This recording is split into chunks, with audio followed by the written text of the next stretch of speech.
ચાલો વિદ્યાર્થી મિત્રો, ધોરણ 11 વિષય ગુજરાતી, જેમાં ગદ્ય 4 અમૃતાના પેજ નંબર 15 ઉપર આપણે 15 અને 16 સમજવાનું બાકી છે. જરા સમજી લઈએ. 15મા પેજ ઉપર છેલ્લો પેરેગ્રાફ છે. અમુની વિદાય હતી, બાની આંખોમાંથી શ્રાવણ ભાદરો વરસતા હતા. સગાવાલા રડતી આંખે દિગ્મુટ બનીને સાક્ષી થઈ રહ્યા હતા. અમુના લગ્ન લેવાયા, અમુની વિદાય થઈ અને માની આંખમાંથી શ્રાવણ ભાદરો એટલે ખૂબ જ માં રડતા હતા. સગાવાલાની આંખોમાં પણ એ રડતી આંખે દિગ્મુટ બની સાક્ષી થઈ રહ્યા હતા. સગાવાલા પણ ચોઘડિયા અકારા લાગતા હતા, ચોઘડિયા કપરા લાગતા હતા. વાતાવરણમાં સમજાતી હતી મંગલતા અને અનુભવત હતું કારણ્ય. વાતાવરણમાં સમજાતી હતી મંગલતા પણ અનુભવાતું હતું કારુણ્ય એટલે દયા ઉપજે એવો પ્રવેશ. હું બાની પાછળ પડેલે ચહેરે ઊભો હતો.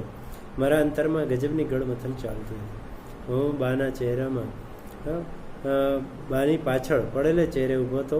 મારા અંતર હૃદયમાં ગજબની ગળમથલ મૂંઝવણ ચાલતી હતી. કશું સમજાતું નહોતું, કાંઈ સમજાતું નહોતું, પણ એકલતાની લાગણી સર્વોપરી હતી. પણ હું એકલો થઈ જતો હતો એવી લાગણી મને બહુ લાગતી હતી. મેં આગ્રહ કરીને બાપુજી પાસે 25 રૂપિયા લીધેલા. મેં આગ્રહ કરી અને બાપુજી પાસેથી 25 રૂપિયા લીધા હતા. એ રૂપિયા મારા લગ્નમાં અમુએ આપેલી એની 5 કાવાળી મસરૂની થેલીમાં એક ઉકા સાથે મેં મૂક્યા હતા. અને આ રૂપિયા મારા લગ્નમાં અમુએ મને જે 5 કાવાળી મસરૂની થેલી આપી હતી એ એક ઉકાની સાથે મેં એ 25 રૂપિયા મૂક્યા.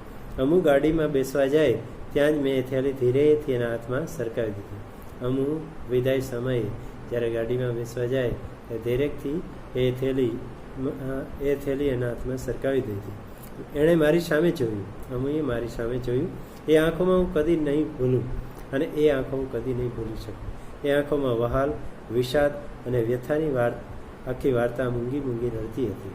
અને એ આંખોની અંદર વહાલ હતો, વિષાદ એટલે દુઃખ હતું, અને વ્યથાની આખી વાર્તા જેણે મૂંગી મૂંગી રડતી હતી. અમને રોતા મૂકીને અમુ રડતી રડતી ચાલી ગઈ.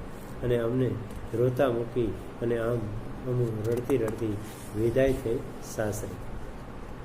એની વિદાયની અમને કંઈક કળ વળી અમુ પાછી આવી ત્યારે, અને એની વિદાયની કળ વળી અમને કંઈક એટલે કે કંઈક ઠીક થવું. અને તે ક્યારે? જ્યારે અમુ પાછી આવી ત્યારે. લગ્નના થોડા જ દિવસમાં અમારી લાડીલી બેન સાવ બદલાઈ ગઈ. પણ પાછી આવી ત્યારે જોઈએ છે તો લગ્નના થોડા દિવસ પછી અમારી લાડકી બેન સાવ જાણ બદલાઈ ગઈ હતી. એનો હસતો ચહેરો, મરકતી અને મસ્તીખોર આંખો અને એનું ઉછળતું આખું અસ્તિત્વ બધું જ શાંત થઈ ગયું હતું. એનો હસી રહેલો ચહેરો, એની મરક થતી આંખો, મસ્તીખોર અને ઉછળતું આખું અસ્તિત્વ યુવાનીનું એ જાણે બધું શાંત થઈ ગયું હતું. જેમ જેમ દિવસો ગયા તેમ તેમ અમુ વધારે શાંત અને શાણી થઈ ગઈ. જેમ જેમ દિવસો વીતતા જાય છે તેમ તેમ અમુ વધારે શાંત થતી જાય છે. શાણી એટલે કે ડાહી થઈ જાય. 4 વર્ષ પછી એ સાસરેથી બીમાર થઈને ઘરે આવી ત્યારે હું અને બા એને માન ઓળખી શકી એટલી બધી બદલાઈ ગઈ હતી. અને 4 વર્ષ પછી એ સાસરેથી બીમાર થઈને ઘરે આવી ત્યારે હું અને બા એને માન ઓળખી શકી એટલી બધી બદલાઈ ગઈ હતી. એ અમુને નહીં જાણે એનું ભૂત. નમણી અને સ્નેહની તરફી અમુનું આવું રૂપ જોઈ અને અમે ડઘાઈ ગયા. નમણી અને સ્નેહ પ્રેમાળ એવી અમુનું આ રૂપ જોઈને અમે તો આશ્ચર્યચકિત થઈ ગયા. બા તો રડી પડી. થોડા દિવસ થયા ને અમુની બીમારી વધી. થોડા દિવસ થયા હતા અમુની બીમારી વધી ગઈ. વધીથી એટલી બધી વધી કે એક સવારે અમને રડતા કકડતા મૂકીને ચાલી નીકળી. અને બીમારી એટલી બધી વધી ગઈ કે એક દિવસે રોડતા કકડતા અમને મૂકી અને ચાલી નીકળી. એટલે કે એનું મૃત્યુ થયું, એનું અવસાન થયું.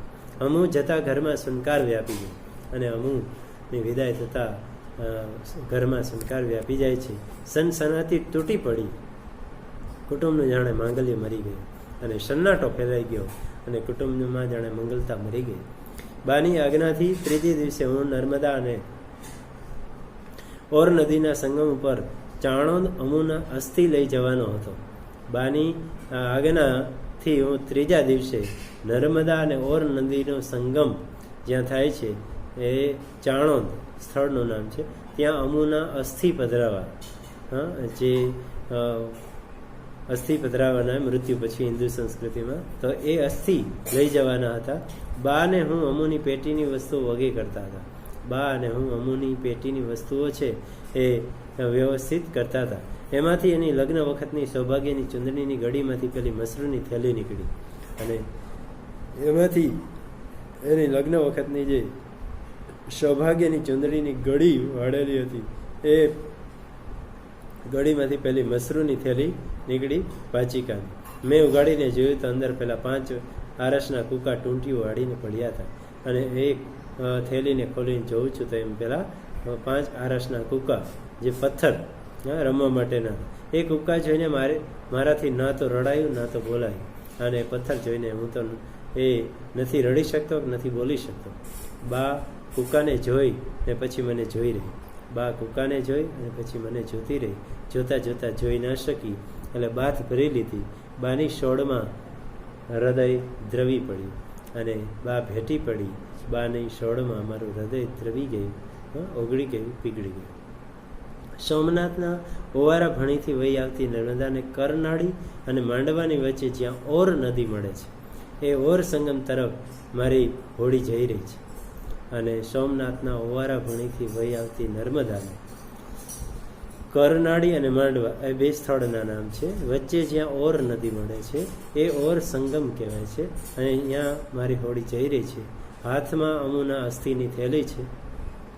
મારા ગજવામાં પાચિકાની મસરૂની થેલી પડી છે, અને મારા ખીચામાં પેલા પાચિકા ની મસરૂની થેલી પડી, અને મારા અંતરમાં અમુની સ્મૃતિ જીવતી પડી, અને મારા હૃદયમાં અમુની એ યાદ તાજી થઈ છે.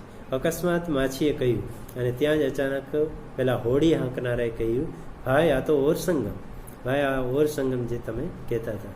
મેં અસ્થિની થેલી પાણીમાં મૂકી, અને હું જે અસ્થિ પધરાવા આવ્યો હતો એ અસ્થિ પધરાવ્યા. જીવ તો ન ચાલ્યો, પણ પેલી પાંચિકા સાથેની મસરૂની થેલીએ પાણીમાં મૂકી દીધી. જીવ ચાલતો નહોતો, છતાંય પેલી મસરૂની થેલી પણ પાણીમાં મૂકી દઉં. અમુના અસ્થિ અને આરસના પાંચિકા મેં પાણીમાં મૂક્યા. ત્યાં તો લાવણી અને લજ્જા ભર્યાના લોચનો ધનુષ્યાકૃતિ ભ્રમરોથી છવાયેલા મારી સામે હસી ઉઠ્યા હતા. અને જ્યાં હું પાણીમાં પેલા પાંચિકા આરસના અમુના અસ્થિ મૂકું છું, ત્યાં તો લાવણી એટલે સુંદરતા અને લજા ભર્યા અને શરમાળ એવા લોચનો એટલે આંખો ધનુષ્યાકૃતિ, ધનુષ્ય જેવી આકૃતિવાળી જે ભ્રમરો એની નેણ હતા એ બધા છવાયેલા મારી સામે અને હસી ઉઠ્યા, ખીલી ઉઠ્યા. આમ એક ભાઈ અને બેન વચ્ચેનો પ્રેમ ને વ્યક્ત કરતું આ ગદ્ય અમૃતા આપણે જોઈ ગયા, જેમાં લેખક કિશનસિંહ ચાવડા અને એની બેન અમૃતા વચ્ચેના ભાઈ બહેનનો પ્રેમ એ વ્યક્ત થતો એવો અનુભવ પ્રસંગ છે, એ સમજી ગયા. ચાલો વિદ્યાર્થી મિત્રો, હવે જે 16 અને 17મા પેજ ઉપર સ્વાધ્યાયના પ્રશ્નો છે એ તમે તમારી બુકમાં લખી લેજો. All the best.